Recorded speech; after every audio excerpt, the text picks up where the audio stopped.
Taiho adjusted his collar for the 10th time in as many minutes. The formal uniform felt too tight, too stiff, too everything. He stood in the massive ceremonial hall of Harmony Station, surrounded by diplomats, scientists, and military officers from Earth. Across the gleaming floor, separated by an invisible wall of protocol and nervousness, stood the Velen delegation. He had seen pictures, of course. Everyone on Earth had seen pictures of the Velens since first contact 3 years ago. But pictures could not capture the reality of them. They were tall, taller than any human, with skin that seemed to shimmer with its own light. Patterns moved across their skin like living tattoos, swirling in colors that had no names in any human language. Their eyes were large and dark, like pools of deep water that reflected everything but revealed nothing. The Velens stood perfectly still. They did not fidget. They did not whisper to each other. They simply existed in a state of complete calm that made Taiho feel even more anxious by comparison. His colleague Minho stood beside him, looking equally uncomfortable. "Stop staring," Minho muttered from the corner of his mouth. "You look like a tourist." Taiho tried to look away, but his eyes kept drifting back to the Velen delegation, and then he saw her. She stood slightly apart from the others, her head tilted as if she were listening to something no one else could hear. Her skin patterns were different from the rest, more complex, flowing in ways that reminded Taiho of water running over stones. She was beautiful in a way that made his chest tight and his thoughts scattered. He knew he should not stare. He knew it was rude, unprofessional, potentially even a diplomatic incident waiting to happen. But he could not help himself. She was the most beautiful being he had ever seen. Without thinking, without even meaning to, he whispered in Korean, "She's so beautiful." It was barely a breath. He spoke so quietly that even Minho, standing right next to him, did not react. The words were meant for no one, just a thought that accidentally escaped into the air. The alien woman's head snapped toward him. Taiho's heart stopped. She was looking directly at him, her dark eyes finding his across 50 meters of crowded hall with the precision of a laser sight. For a moment, neither of them moved. Then she began walking toward him. The crowd seemed to part for her without conscious thought, diplomats and officers stepping aside as she glided across the floor. She moved like gravity was a suggestion rather than a law, each step perfectly balanced and utterly silent. Minho grabbed Taiho's arm. "What did you do?" he hissed. "Nothing," Taiho whispered back, his voice strangled. "I didn't do anything." But she kept coming, her eyes never leaving his face. When she finally stopped in front of him, Taiho realized just how tall she was. He had to tilt his head back to meet her gaze.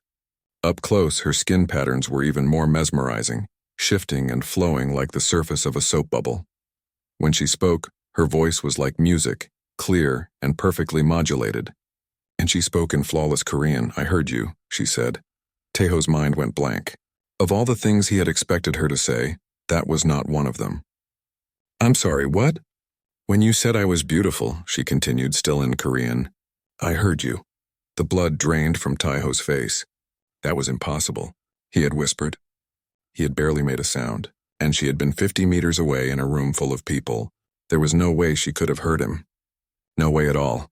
That's not possible," he said weakly. Something that might have been amusement flickered across her face, a slight shift in her skin patterns. "Your briefing documents are incomplete," she said. "We hear much more than you realize." Minho stepped forward, his diplomatic training kicking in despite his obvious confusion. "I apologize for any offense my colleague may have caused. He meant no disrespect to your delegation." The alien woman looked at Minho, then back at Taiho. "There was no offense," she said. "I was simply surprised. Your people are very quiet with your thoughts." This one spoke his aloud. She extended a hand in the human gesture of greeting that her people must have studied. "I am Li Rei. I serve as cultural liaison for the Velan Empire." Taiho took her hand automatically. Her skin was warm and impossibly smooth. "Taiho," he managed. "Xenolinguist. I study languages and communication." "Then we have much in common," Li Rei said. Her hand lingered in his for a moment longer than necessary before she released it. "I also study communication, though I suspect our methods are very different." She glanced around the hall at the humans and Velens carefully maintaining their separate groups. "Your people talk very much with your faces and hands. Your bodies speak even when you are silent. It is fascinating." "We call it body language," Taiho said, finding his voice again. It's unconscious mostly. We don't always realize we're doing it. I know, Lyrie said. That makes it more honest than words. Before Taiho could respond, a chime rang through the hall. The formal reception was beginning. Lyrie inclined her head in a gesture that might have been a bow. I must return to my delegation. But I hope we will speak again, Taiho the xenolinguist. I would like to understand this thing you do. Saying thoughts you do not mean to share. She turned and walked away, leaving Taiho standing there with his heart pounding and his mind racing. Minho grabbed his arm again. What just happened? Minho demanded. I have no idea, Taiho admitted. But he watched Lyrie rejoin her delegation, watched the way she moved, the way she stood, and when she glanced back at him across the hall, he felt that same tightness in his chest, that same scattered feeling in his thoughts. The reception passed in a blur of speeches and formal greetings. Taiho tried to pay attention, tried to focus on the carefully worded statements about cooperation and mutual respect. But his eyes kept finding Lyrie in the crowd, and every time he looked at her, he found her already looking back. When the reception finally ended and the delegations began to disperse, Minho pulled Taiho aside. Listen, Minho said seriously. I don't know what that was about, but be careful. The Velans are not like us. They don't think like us, they don't feel like us. Getting involved with one of them could cause problems. Big problems. I'm not getting involved with anyone, Taiho protested.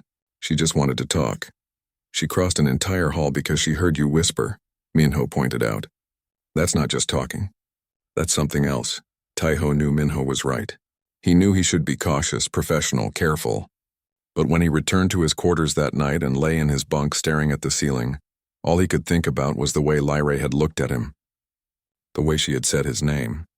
The way she had heard him when he thought no one could. And somewhere else on the station in the Velan quarters, Lyrie stood by a viewport looking out at the stars. She was thinking about the human who spoke his thoughts aloud, whose heart had beaten so fast when he looked at her, whose breath had caught in his throat.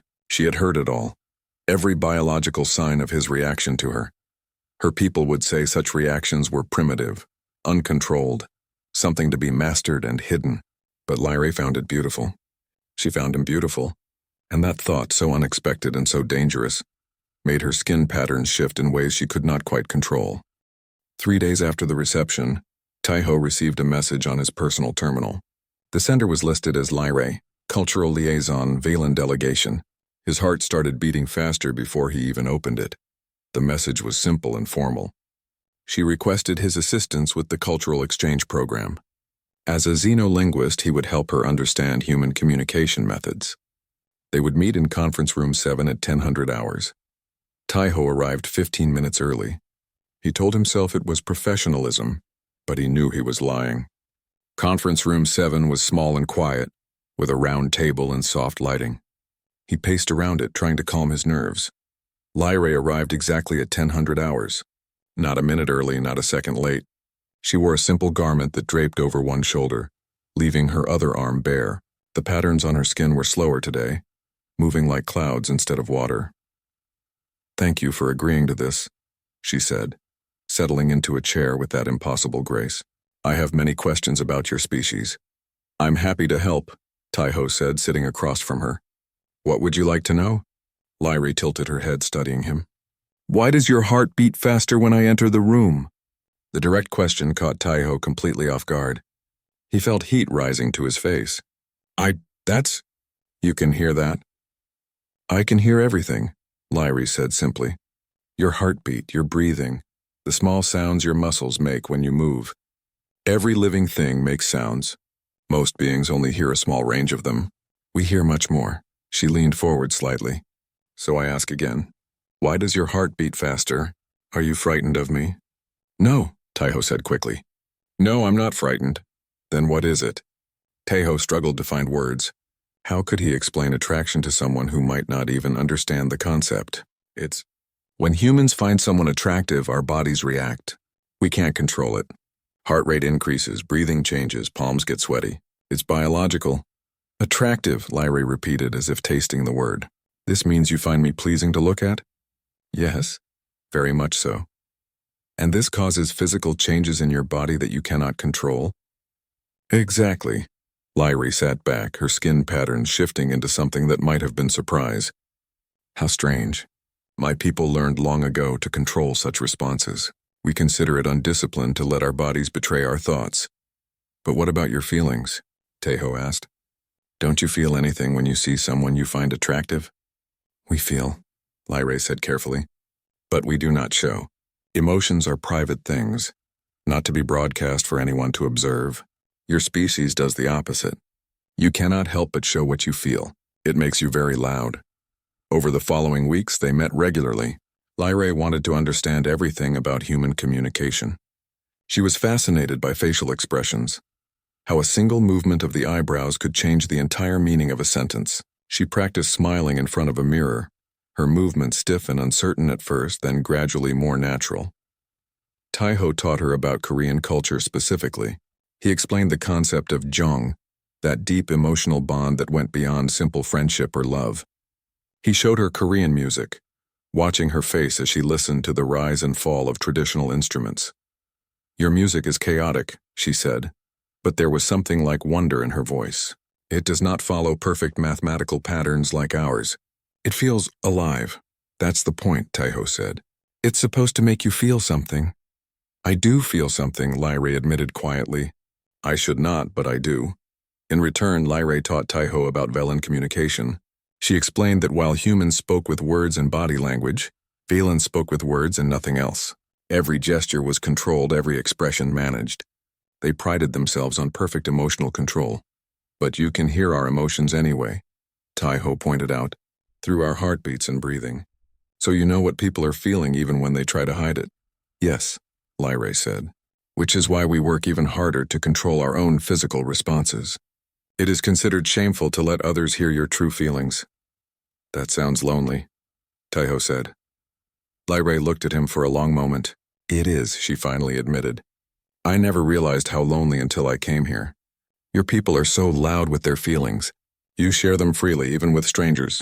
When you laugh, everyone knows you are happy. When you cry, everyone knows you are sad. You hide nothing. Is that bad? No, Lyra said softly. I think it might be wonderful. One afternoon, they were working in the station's observation deck. The massive windows showed an endless field of stars. Tejo had brought samples of human food for Lyra to try. Most of it was incompatible with Velen biology, but she could taste some things safely. He handed her a piece of chocolate. She examined it carefully before placing it in her mouth. Her eyes widened. She paused, searching for words. This is incredible. So many flavors at once, sweet and bitter together. That's chocolate, Tejo said, grinning. It's pretty much humanity's greatest achievement. Lyra laughed. Actually laughed. It was a sound unlike anything Tejo had heard from a Velen before. Spontaneous and genuine. She covered her mouth immediately, looking shocked at herself. I'm sorry, she said. That was inappropriate. Why? Tejo asked. Laughing is good. It means you're happy. But everyone can hear that I am happy, Lyra said. They know my emotional state without my permission. It is a loss of control. Or, Tejo suggested gently, it's sharing joy with others. When I hear you laugh, it makes me happy too. Your happiness becomes my happiness. That's what emotions are for, sharing them. Lyra stared at him. Something shifted in her expression. Something vulnerable and uncertain. I have never thought of it that way. We are taught that emotions make us weak, that control makes us strong. But your species is not weak. You have achieved so much, built so much, despite your emotions. Because of them, perhaps. Perhaps, Tejo agreed. They stood together at the window looking out at the stars. Tejo was acutely aware of how close they were standing, of the warmth radiating from her skin. He wondered if she could hear his heartbeat now, could hear how it sped up just from her proximity. Yes, Lyra said quietly. I can hear it. Tejo jumped. Did I say that out loud? No, but your heart speaks very clearly. It has been speaking to me since the moment we met. She turned to face him fully, and I have been listening. Before Tejo could respond, Minho's voice came over his communicator. Tejo, we need you in the main conference room now. There's a situation. The warmth of the moment shattered. Tejo and Lyra looked at each other, both knowing something had changed between them, both knowing they would have to wait to explore it. I should go, Tejo said reluctantly. I know, Lyra said. Your heart is worried now. I can hear it. As Taiho hurried toward the conference room, he heard Minho's voice sharp and urgent through the corridors. Something had gone wrong with the negotiations. The Valens were making demands humanity could not meet. Tensions were rising.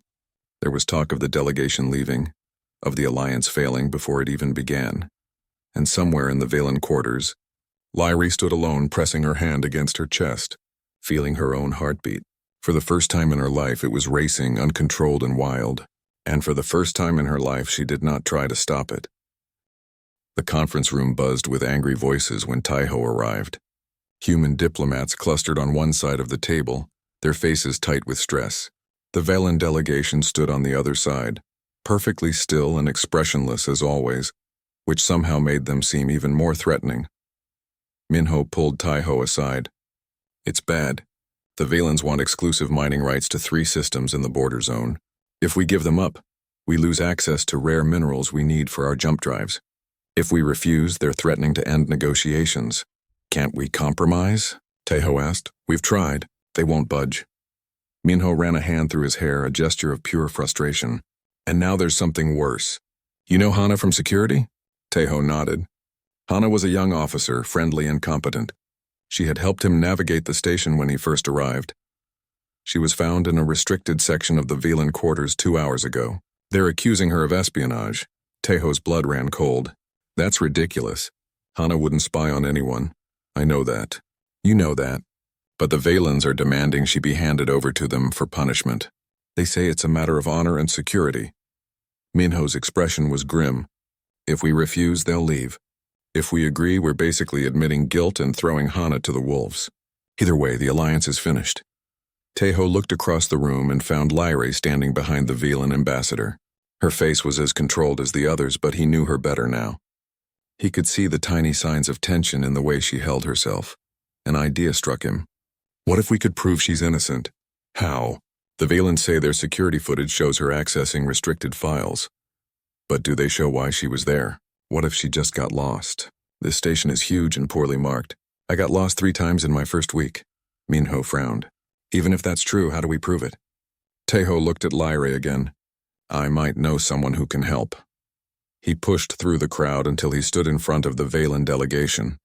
The ambassador regarded him with those deep, dark eyes that revealed nothing. Lyrie stood perfectly still beside him, but Taiho thought he saw her skin patterns shift slightly. Ambassador, Taiho said, trying to keep his voice steady, I request that Lyrie be allowed to question the accused human. She can hear things we cannot. If anyone can determine the truth, it's her. The ambassador's expression did not change. You ask us to rely on emotional interpretation rather than evidence. This is not our way. I'm asking you to use your superior biological capabilities to gather more evidence, Taiho countered. Lyrie can hear heartbeats, breathing patterns, muscle tension. She can hear lies. That's not emotion, that's biology. That's science. The Valen ambassador was silent for a long moment. Finally, he looked at Lyrie. What do you say to this proposal?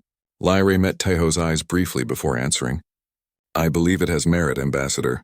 If we are to understand humans, we must use all methods available to us. I am willing to conduct this examination. The ambassador inclined his head slightly. Very well. Bring the human to conference room 3.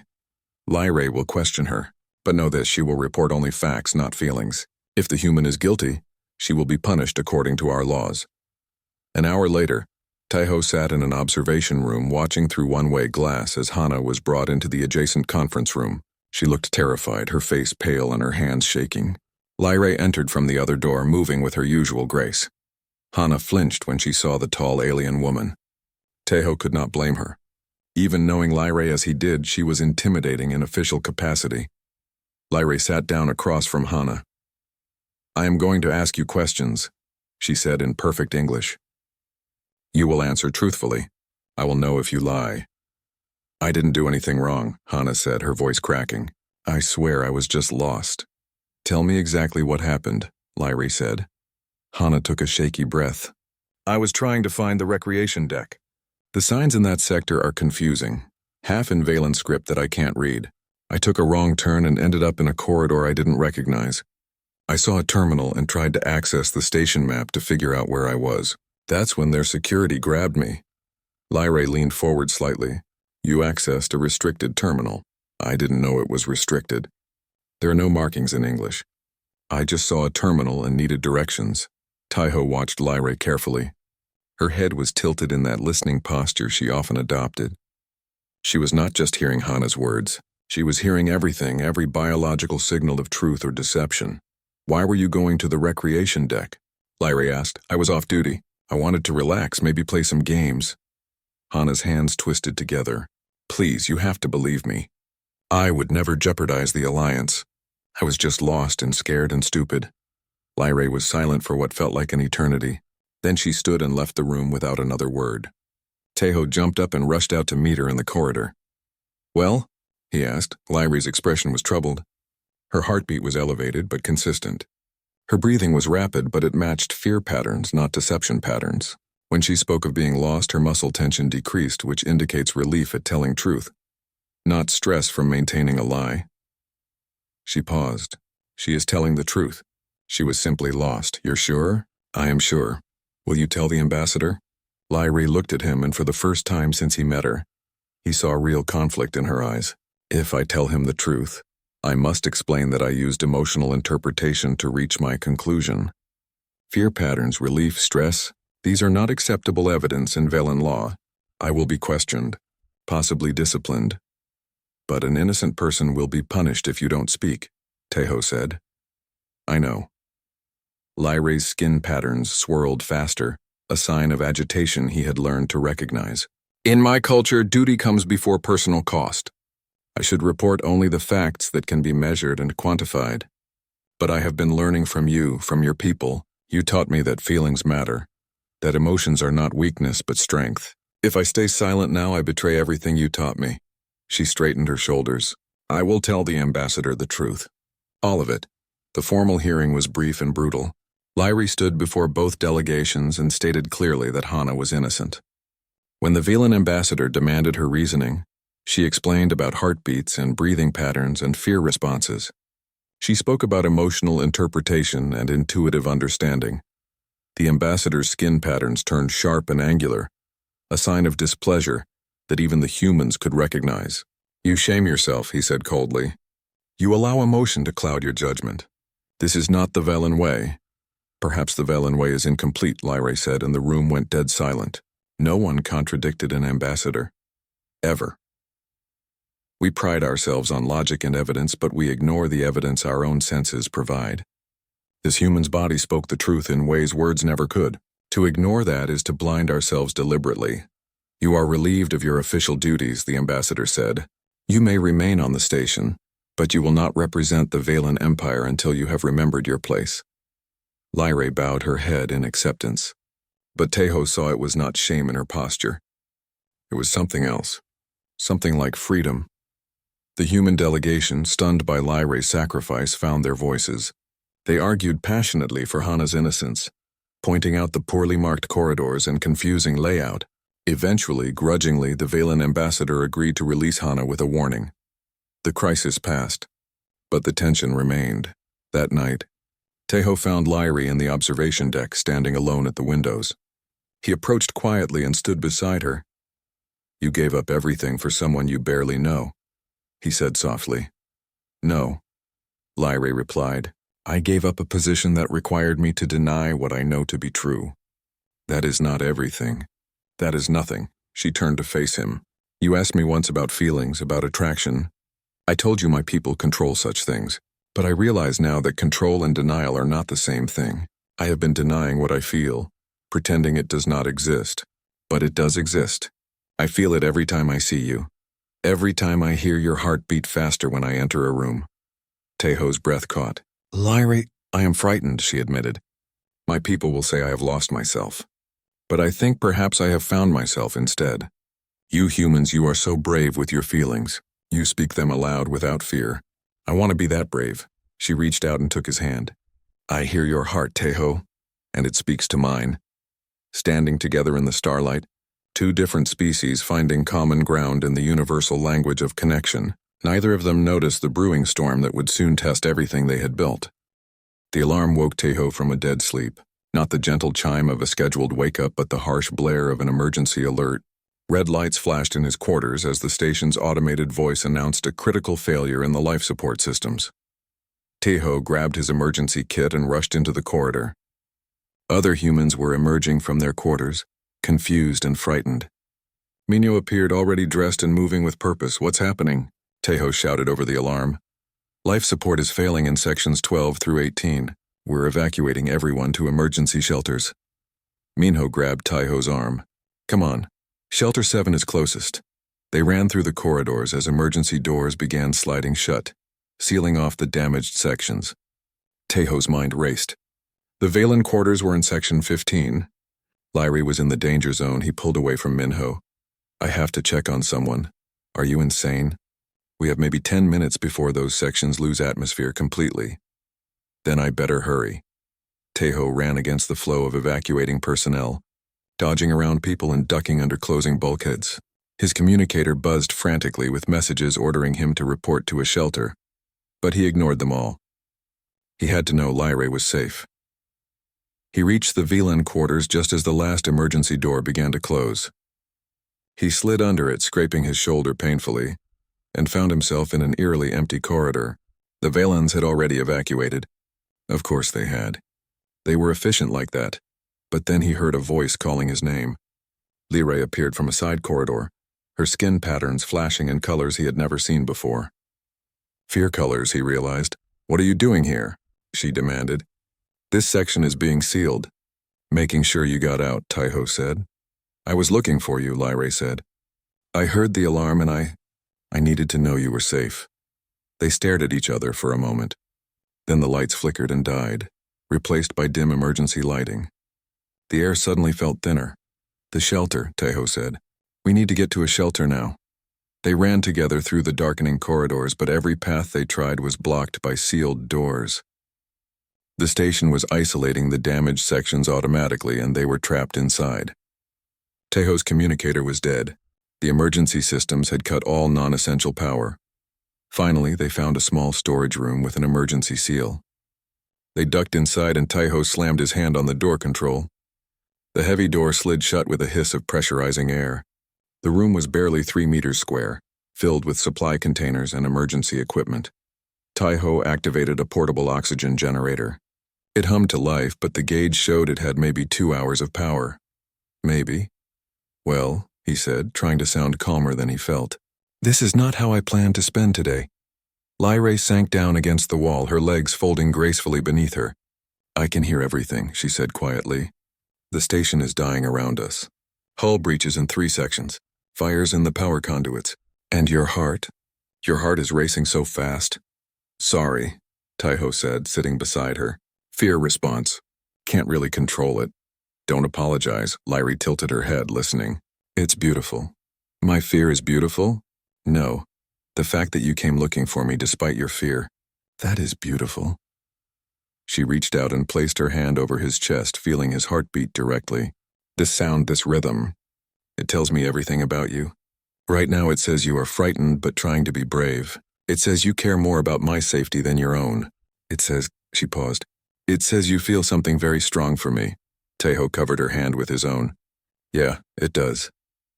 They sat in silence for a while, listening to the creaks and groans of the damaged station. The oxygen generator hummed steadily, but Taeho could already feel the air getting thinner. His head was starting to hurt. "Tell me something," Lyrie said suddenly. "Why did your people name your home planet Earth?" "Such a simple word. It means ground, soil, dirt. The stuff things grow from." Taeho smiled. "Not very romantic, I guess. What do your people call your homeworld?" "Delvar. It means the silent place in our oldest language." Lyrie's skin pattern swirled slowly. "We value silence above all things. Quiet minds, quiet hearts, quiet lives. But since coming here, since meeting you, I have realized that silence can be another word for loneliness." "You're not alone anymore," Taeho said. "Neither are you." The oxygen generator's hum changed pitch slightly, and Taeho knew they were burning through the power faster than expected. He checked the gauge. 90 minutes left. "Maybe less, Lyrie," he said carefully. "The rescue teams, they might not reach us in time. I know. I can hear them searching, but they are far away. And we are running out of air." She said it calmly, but her hand tightened on his chest. Your heartbeat is slowing. The oxygen deprivation is affecting you already. Yeah. Getting tired. Taiho's eyelids felt heavy. Kind of a stupid way to die. In a storage closet. Not stupid. You are here because you came to save me. That is the opposite of stupid. That is... She searched for the word. That is heroic. Very human. Taiho laughed weakly. We do tend to do dumb heroic things.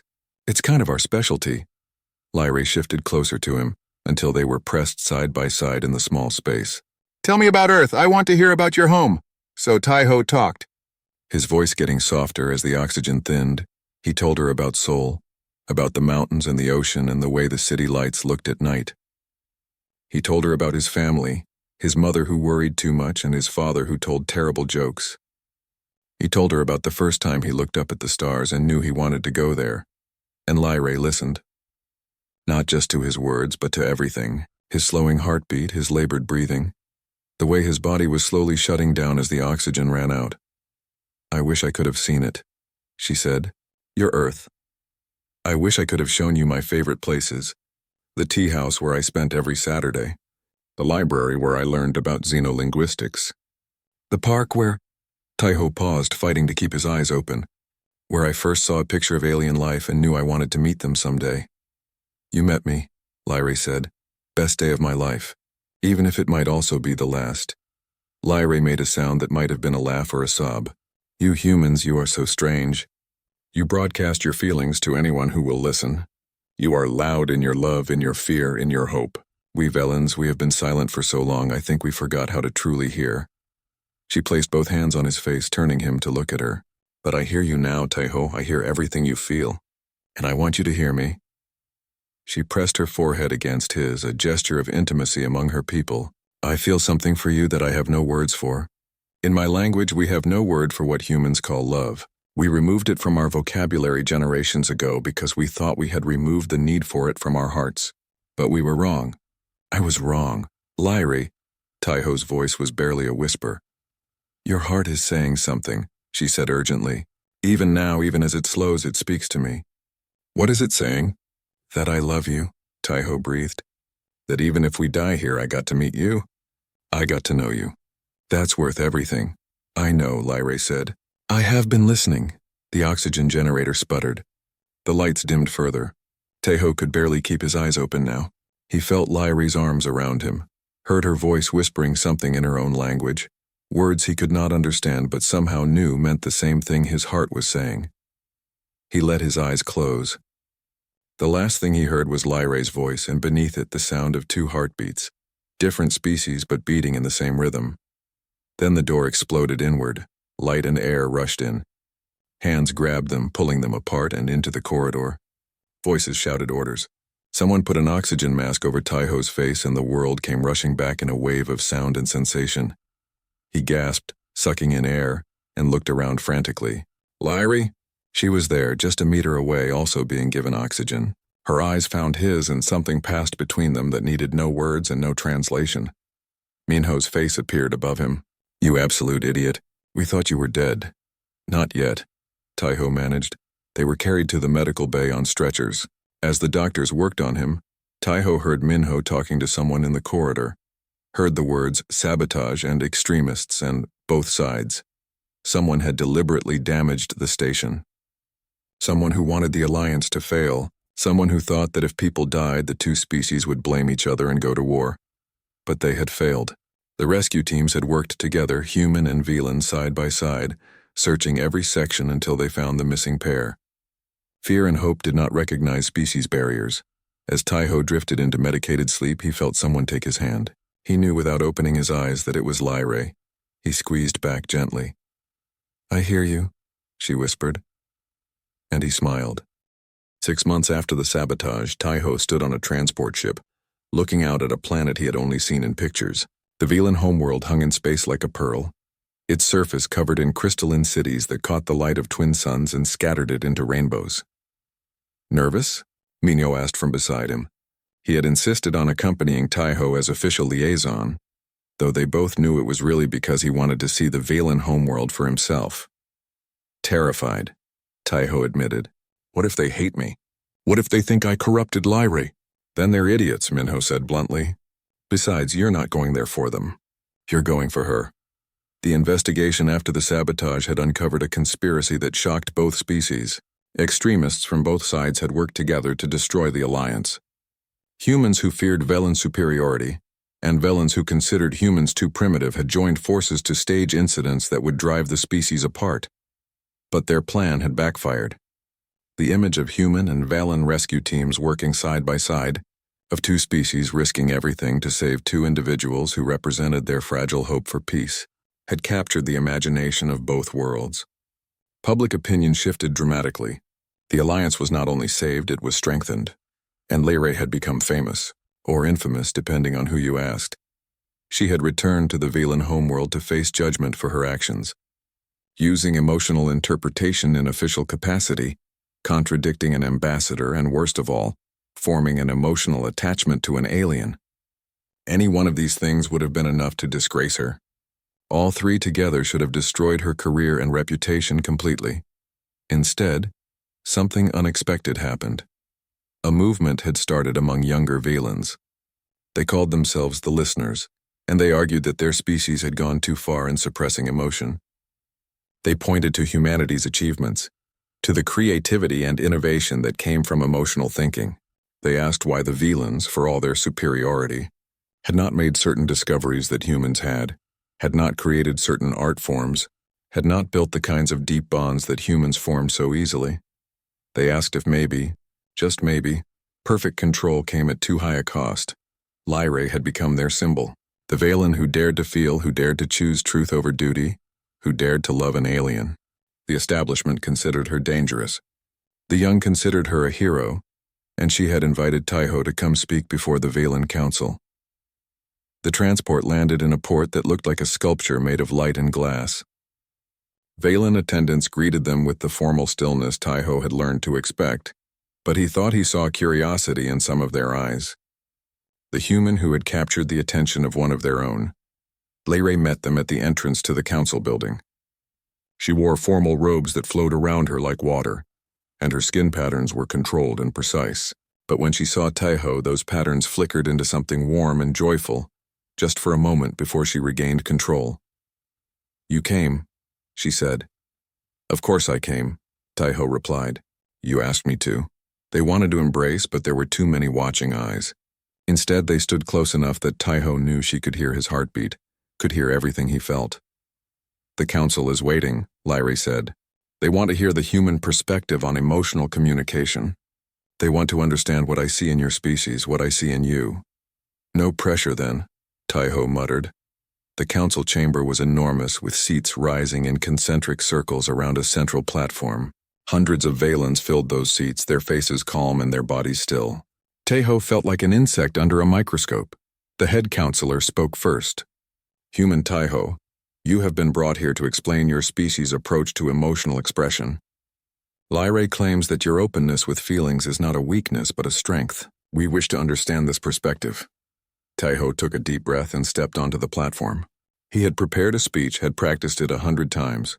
But standing here looking at all these silent, controlled faces, he knew his prepared words would not work. He needed to speak from the heart. He needed to be human. "Counselor, members of the council, thank you for this opportunity. I am not a diplomat or a scientist. I am just a xenolinguist who wanted to understand how different species communicate. And what I have learned is this. Communication is not just about exchanging information. It is about connection." He paused, gathering his thoughts. "Your species has achieved incredible things. Your technology is beyond ours in many ways. Your society is ordered and efficient. You have eliminated conflict and chaos through perfect control. These are not small achievements. But there is something you have lost along the way. You have forgotten that emotions are not the enemy of logic. They are the companion to it. When a human scientist makes a breakthrough, they feel joy. That joy drives them to keep searching, keep discovering. When a human artist creates something beautiful, they feel passion. That passion produces art that moves others, that changes how we see the world." He looked directly at Lyrae. "And when a human loves someone, they are not weakened by it. They are strengthened. Love makes us braver, makes us better, makes us want to build something larger than ourselves." "You hear our heartbeats," Taiho continued, turning back to the council. "You hear every biological sign of what we feel. But do you understand what those sounds mean? A racing heart can mean fear, but it can also mean excitement, joy, anticipation. Rapid breathing can mean panic, but it can also mean wonder. You hear the sounds, but you have forgotten how to interpret their meaning, because you have cut yourselves off from your own emotions. A murmur ran through the council. Taiho pressed on. Lyrae told me that your people removed the word for love from your language. But removing a word does not remove the feeling. It just removes your ability to talk about it, to understand it, to share it. And that makes you poorer, not richer. I am not saying you should become like us. I am saying that perhaps there is a middle path. Perhaps you can have both control and feeling, both logic and emotion. Perhaps the galaxy needs species who can think clearly and feel deeply at the same time. He took a breath. Lyrae saved an innocent human because she trusted what she heard in that human's heart. She risked everything she had because she knew the truth, even when that truth could not be measured or quantified. That is not weakness. That is strength. That is wisdom, and if you cannot see that, then with all respect you are not as advanced as you think you are. The silence that followed was absolute. Taiho wondered if he had gone too far, if he had just destroyed any chance the Alliance had. Then the head counselor spoke. You speak with passion, human Taiho. Your words are loud. Yes, Taiho agreed. Humans are loud. We cannot help it. But maybe the galaxy needs some noise. The counselor's skin pattern shifted, and Taiho realized with shock that he was seeing something like amusement. Perhaps it does. Your perspective is noted and will be considered. Over the following weeks, Taiho remained on the Valen homeworld while the council debated. He lived in guest quarters provided by the Listeners Movement, and every evening Lyrae would visit him. They would sit together and talk, and slowly, carefully, she was teaching herself to show what she felt instead of hiding it. One evening, she arrived looking troubled. The council has made their decision, she said. They will not change our laws or our customs, but they have agreed to create an experimental program. Young Velans who wish to study emotional integration will be allowed to do so, working with human mentors. That's good, Taiho said. It's a start. It is more than I hoped for, Lyrae admitted. She sat beside him on the balcony overlooking the crystalline city. But there is something else. I have been offered a position as the program director. I would split my time between here and Earth, building a bridge between our species. That's amazing, Taiho said, and meant it. But his heart sank. More time apart. More distance between them. Lyrae tilted her head, listening. Your heartbeat just changed. You are sad. I'm happy for you, Taiho said. Really. It's just, you want me to stay with you? Lyrae finished. I can hear it. Yeah. She took his hand, a gesture that was becoming natural for her now. Then come with me. Teach in the program. Help me build this bridge. We can travel between both worlds together. Taiho looked at her. At this beautiful alien woman who had learned to laugh and cry and feel, who had risked everything to choose truth over duty. You really want that?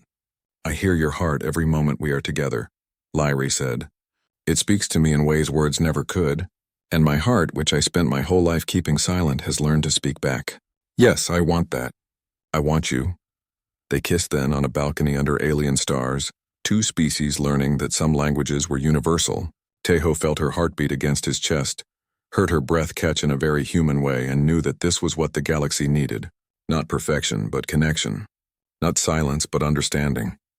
Years later, when the integration program had expanded to dozens of worlds, when human-Velan partnerships were common, when their daughter Heiyun was born with the best qualities of both species, people would ask Taiho when he first knew that the alliance would work, and he would always tell them the same thing.